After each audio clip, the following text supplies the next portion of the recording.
அனியா விளையாட சலிப்பாக உணர்ந்தாள். புதிய சாகசத்தை தேடினாள்.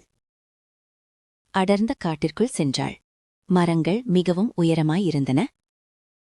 மெல்லிய நீரின் சத்தம் கேட்டது. ஒரு மறைவான இடத்தை அடைந்தாள். அங்கே நீரூற்று ஒளிர்ந்தது.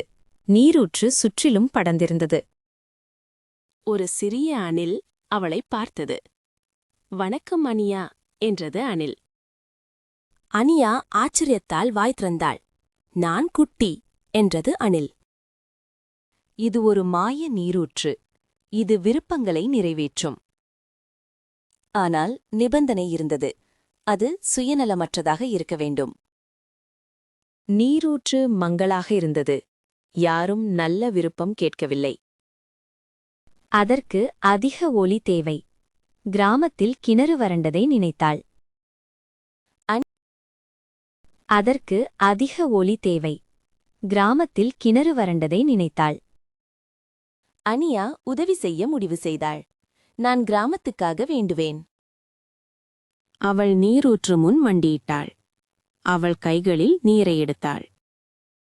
"எங்கள் கிணறு நிரம்ப வேண்டும்." திடீரென்று நீரூற்று பிரகாசமானது. மாயை கிராமத்தை நோக்கிச் சென்றது. கிராமக் கிணறு நிரம்பியது. அனியா மகிழ்ச்சியில் சிரித்தாள். குட்டி அவள் தோளில் அமர்ந்தது. அனியா மகிழ்ச்சியில் சிரித்தாள். குட்டி அவள் தோளில் அமர்ந்தது.